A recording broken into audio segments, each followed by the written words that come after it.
আসসালামু আলাইকুম এন্ড নমস্কাৰ। প্ৰথমতে মিডিয়া কৰ্মী বন্ধুসকলক মোৰ আন্তৰিক অভিনন্দন আৰু আপোনালোকৰ চেনেলৰ মাধ্যম দি সমূহ বিটিআৰ বাসী ৰাইজক এটা কথা অৱগত কৰাব বিচাৰিছো। যোৱাকালি বদৰুল ইছলামে অগ্ৰদূত নিউজ চেনেলত যি উচতনিমূলক মন্তব্য কৰিছে সেইটো সঁচাকৈয়ে নিন্দনীয়। আমি সংখ্যালঘু সমাজে কোনো কাৰণে তেখেতৰ কথাৰ লগত একমত নহওঁ। তেখেত এজন দালাল হয়, তেখেতৰ কথাত মুছলমান সমাজ নচলে। আমি ফকিৰগ্ৰাম ৭ নং সমষ্টিত বিজেপিক আঁকোৱালি লৈছো। এইবেলি বিপুল ভোটত ভাৰতীয় জনতা পাৰ্টিক জয়যুক্ত কৰাম আৰু অহা এমাহৰ ভিতৰত ভাৰতীয় জনতা পাৰ্টিত হাজাৰ হাজাৰ মানুহ যোগদান কৰিব। বিশেষ কৰি বেছি জইন কৰিব। তাৰ ভিতৰত ৰাজবংশীও থাকিব, বঙালীও থাকিব আৰু বড়োও থাকিব। প্ৰতিবাদ কৰিছোঁ আৰু যদি অনাগত দিনত এনেধৰণৰ তুলুঙা মন্তব্য কৰে তেনেহ'লে আমি আইনী ব্যৱস্থা ল'ম। আজিৰ দিনত মাইনৰিটি গাঁৱৰ পৰা কমচে কম ৫,০০০ মানুহ বিজেপিত যোগদান কৰিবলৈ আহিছে। সেইকাৰণে মই বদৰুল ইছলামক মই চকিয়াই দিছোঁ যাতে এনেকুৱা অভদ্ৰামী কথা যাতে আৰু মিডিয়া ফ্লাছ নকৰে, ছাৰৰ বিৰুদ্ধে যাতে এনেকুৱা কথা নকয় মই চকিয়াই দিছোঁ। সি তাৰ দলৰ বক্তব্য নহয়, সি নিজৰ বক্তব্য দিছে। এইটো নেমচুৰ বক্তব্য নহয়, এইটো নেমচুৰ ফালৰ পৰা কোনো বক্তব্য নহয়, এইটো নিজৰ ব্যক্তিগত লাভালাভৰ কাৰণে দিছে এইটো বক্তব্য। ব্যৱস্থা কৰি ল'ম, ছাৰৰ বিৰুদ্ধে এনেকুৱা কৰিলে আইনী ব্যৱস্থা ল'ম। মই তাক চকিয়াই দিছোঁ যাতে এনেকুৱা বক্তব্যৰ পৰা বিৰত থাকে।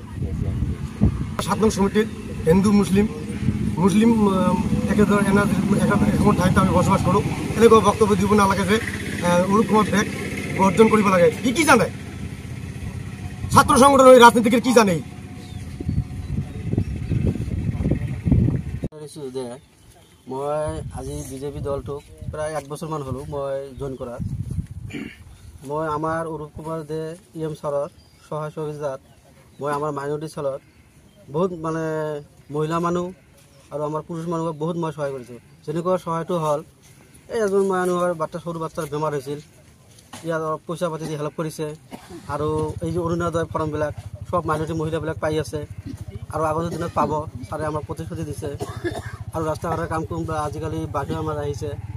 এইবিলাকত মোক ছাৰে কৈছে কোন কোন গ্ৰামত কি আছে নাই, তো অলপমান ভালকৈ চাই আমাক ৰিপৰ্ট দিয়ক মাইনৰিটি মানুহবিলাক, আমি কামবিলাক ধুনীয়াকৈ কৰি দিম। আৰু এই যে মহিলাবিলাক চেল্ফ হেল্প গ্ৰুপক প্ৰত্যেক মাহে এতিয়া ১০,০০০ টকা দিব। মহিলাবিলাকো ইয়াত আনন্দিত হৈছে। আৰু আমাৰ এই যে নেমচু চেণ্টাৰ প্ৰেচিডেণ্ট যিটো কথা কৈছে এইটো অলপমান বেয়াকৈ কৈছে। এইটো কাকো পাৰ্চনেলি এটেক কৰিব নোৱাৰে। তাই এজন জনপ্ৰতিনিধি হয় আমাৰ ৭ নং সমষ্টিৰ আমাৰ সব হিন্দু মুছলিম সকলোৱে মিলাই তাক জনপ্ৰতিনিধি বনা হৈছে। তাৰে অৱস্থাত এনেকুৱা ক'বা তাৰ ভুল হৈছে। এইকাৰণে আমি তাক বেয়া পাইছোঁ আমাৰ মাইনৰিটি সমাজৰ পৰা। আৰু বেছি নাপাওঁ, তেনেকুৱা কথা ক'ব নাপায়। তাৰ নিজৰ ব্যক্তিগত হিচাপত এটা মানুহক এনেকৈ এটেক কৰিব নোৱাৰে। তাই কওক, কিবা যদি ক'বৰ আছে তাই দল হিচাপে কওক, এজন মানুহক এনেকৈ ক'ব নাপায়। এইকাৰণে আমি মাইনৰিটি মৰ্চা হিচাপত আমি সকলোৱে তাক আমি দুখ প্ৰকাশ কৰিছোঁ। আগন্তুক দিনত যেন এইবিলাক পাৰ্চনেলি এটেক নকৰে। এনে কওক দলৰ বিৰোধে কিবা যদি ক'বৰ আছে ক'ব পাৰে, তাই চেণ্টাৰ প্ৰেচিডেণ্ট ক'ব পাৰে। আগন্তুক দিনত যেন এইবিলাক আমাৰ এজন মানুহক টাৰ্গেট কৰি যেন কোনো কথাবিলাক নাপায়, তাৰ কাৰণে আমি দুখ প্ৰকাশ কৰিছোঁ।